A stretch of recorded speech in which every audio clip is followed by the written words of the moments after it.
Assalamualaikum warahmatullahi wabarakatuh. Salam sejahtera bagi kita semua. Perkenalkan, nama saya Ainul Hijriah Idolanta dengan nomor BP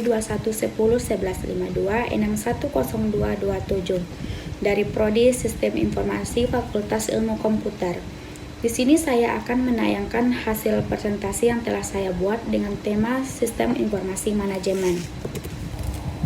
Yang pertama, syarat-syarat sistem informasi. 1. Sistem harus dibentuk untuk menyelesaikan tujuan. Yang kedua, elemen sistem harus mempunyai rencana yang ditetapkan. Yang ketiga, adanya hubungan di antara elemen sistem.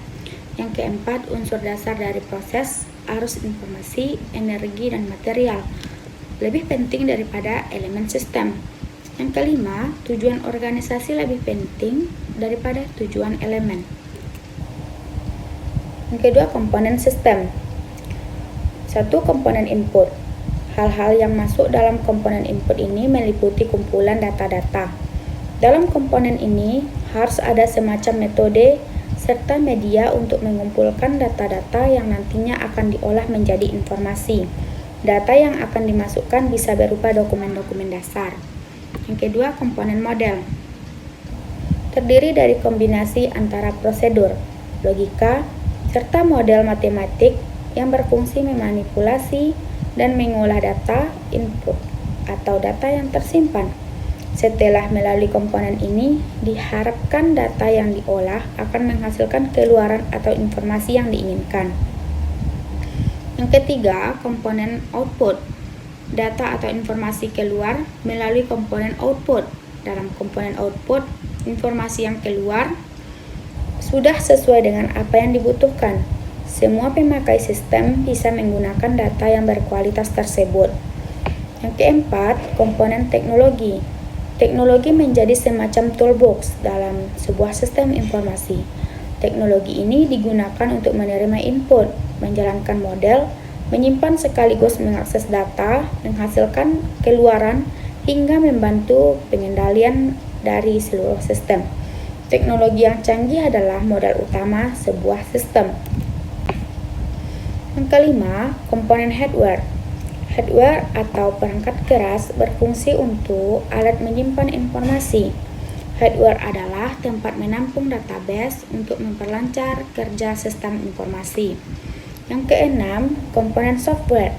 Software atau perangkat lunak merupakan tempat yang berfungsi untuk mengolah, menghitung, sekaligus memanipulasi data. Software mengambil data dari hardware untuk menciptakan sebuah informasi yang berkualitas. 7. Komponen basis data. Basis data merupakan data-data yang saling berkaitan satu dengan yang lain. Kumpulan data ini tersimpan di perangkat keras. Data tersebut kemudian diolah di perangkat lunak untuk memanipulasinya. Yang kedelapan, komponen kontrol. Dalam komponen kontrol, terdapat beberapa pengendalian yang harus dirancang. Pengendalian ini disusun untuk memastikan bahwa tidak ada hal-hal yang bisa merusak sistem.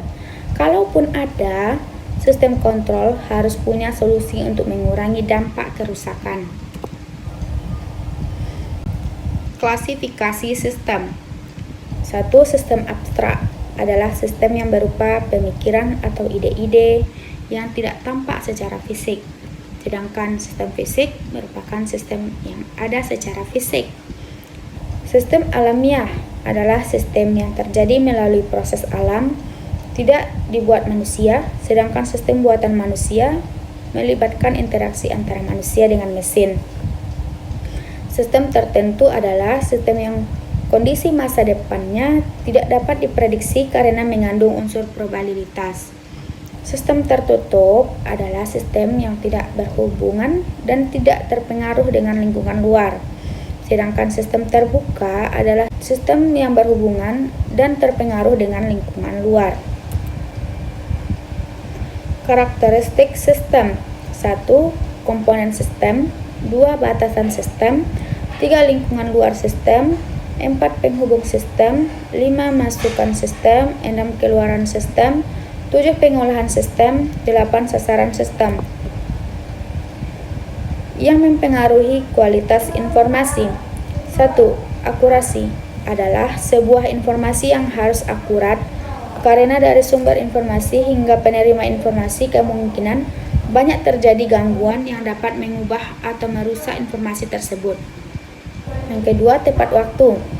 Informasi yang dihasilkan dari suatu proses pengolahan data, datanya tidak boleh terlambat atau usang.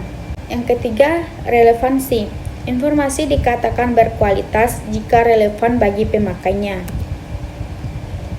Tujuan manajemen dalam informasi. 1. Menyediakan informasi yang berguna dalam menganalisis data dan pengambilan keputusan bagi suatu perusahaan atau bisnis.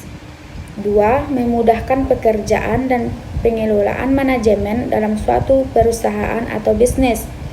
Yang ketiga, menyediakan informasi dalam perhitungan produk, harga pokok jasa, dan tujuan-tujuan lain yang menjadi target manajemen. Yang keempat, menyediakan layanan yang dapat digunakan sebagai media pengendali, perencana, evaluasi, dan sebagai sarana perbaikan yang berkelanjutan. Yang kelima, memecahkan berbagai masalah dalam bisnis yang meliputi layanan, biaya produk, dan strategi bisnis. Sekian presentasi dari saya. Semoga dengan presentasi ini dapat menambah wawasan Anda. Dan apabila ada tutur kata saya yang kurang berkenan di hati Anda, mohon untuk dimaafkan. Selamat siang dan sampai jumpa. Wassalamualaikum warahmatullahi wabarakatuh.